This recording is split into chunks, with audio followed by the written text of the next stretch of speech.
আসসালামু আলাইকুম। দেশ এবং দেশের বাইরে যে যেখান থেকে শুনছেন সবাইকে স্পোর্টস বাংলা আপডেট চ্যানেল থেকে জানাচ্ছি শুভেচ্ছা। চলে এলাম আরও কিছু নতুন আপডেট নিয়ে। সেভিয়ার সাথে বার্সেলোনার ম্যাচ নিয়ে আগের ভিডিওতেই বলেছিলাম, এই ক্যাম্প নাউতে বহু বছর ধরেই সেভিয়া ম্যাচ জিততে পারেনি। গতকালের ম্যাচেও সেই ধারা বজায় থেকেছে। স্পটিফাই ক্যাম্প নাউতে রবিবারের বিকেলটি ছিল বার্সেলোনা ভক্তদের জন্য এক গোল উৎসবের। লা লিগার শিরোপা দৌড়ে নিজেদের আধিপত্য বজায় রেখে সেভিয়াকে 5-2 গোলে বিধ্বস্ত করেছে হান্সি ফ্লিকের শিষ্যরা। এই ম্যাচের বিস্তারিত বার্সা ভক্তদের জন্য তুলে ধরছি।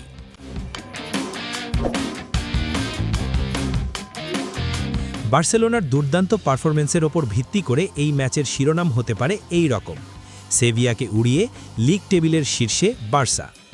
এই ম্যাচের মূল আকর্ষণ ছিল রাফিনিয়ার হ্যাটট্রিক এবং বার্সেলোনার মাঝমাঠের যোদ্ধা গাভির আবেগঘন প্রত্যাবর্তন।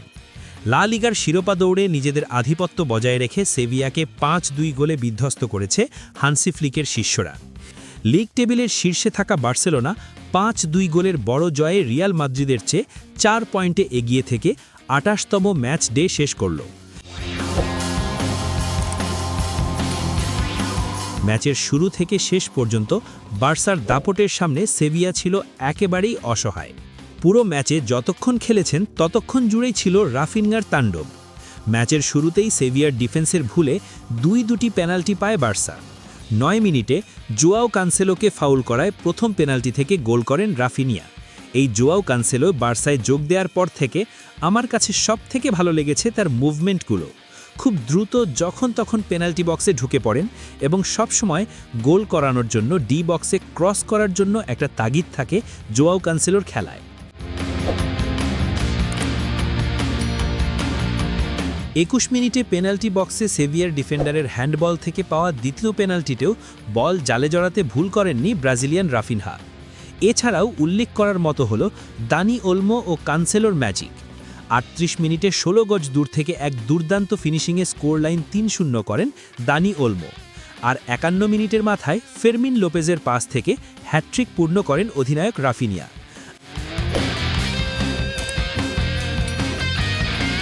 আমি যদি বার্সার কোচ হতাম, ঠিক এর পরপরই রাফিনিয়াকে ম্যাচ থেকে তুলে নিতাম, কারণ আর 2 দিন পরই চ্যাম্পিয়ন্স লিগে নিউক্যাসলের বিপক্ষে বার্সার মহা গুরুত্বপূর্ণ ম্যাচ। কিন্তু কোচ হান্সি ফ্লিক প্রায় 80 মিনিট পর্যন্ত রাফিনিয়াকে খেলিয়েছেন, এরপর তাকে মাঠ থেকে তুলে নিয়েছেন। আপনার দলের সবচেয়ে আক্রমণাত্মক খেলোয়াড়কে কি বিশ্রাম দেওয়া উচিত ছিল না? এই জিনিসটা আমার মোটেও ভালো লাগেনি।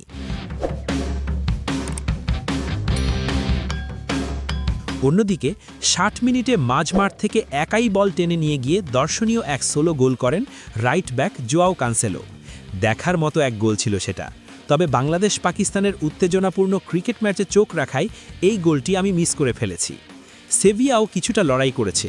প্রথমার্ধের ইনজুরি টাইমে তরুণ ওসো এবং ম্যাচের একদম শেষ মুহূর্তে 92 মিনিটে জিব্রিল সো সেভিয়ার হয়ে 2টি সান্ত্বনামূলক গোল করেন।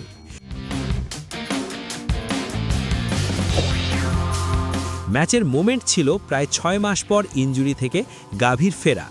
82 মিনিটে যখন রাফিনিয়া মাঠ ছাড়ছিলেন আর গাভি মাঠে নামছিলেন, তখন গ্যালারিতে উপস্থিত 56,000-এরও বেশি দর্শক দাঁড়িয়ে করতালি দিচ্ছিলেন, কারণ 6 মাস পর মাঠে ফিরছিলেন সবার প্রিয় গাভি।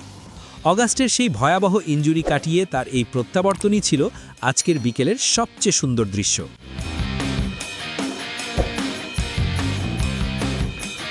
এই ম্যাচে রাফিনিয়ার অধিনায়ক সুলভ পারফরমেন্স ছিল নজর কাড়ার মতো।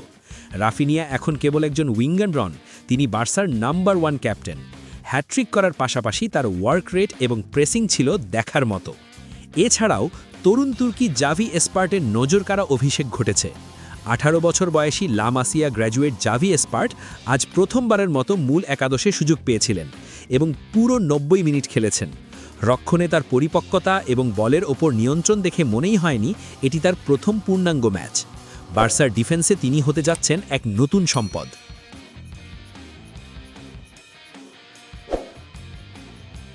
একদিন পরই চ্যাম্পিয়ন্স লিগের মহাগুরুত্বপূর্ণ নিউক্যাসল ম্যাচের প্রস্তুতি হিসেবে কোচ হান্সি ফ্লিক খুব বুদ্ধিমত্তার সাথে দল পরিচালনা করেছেন।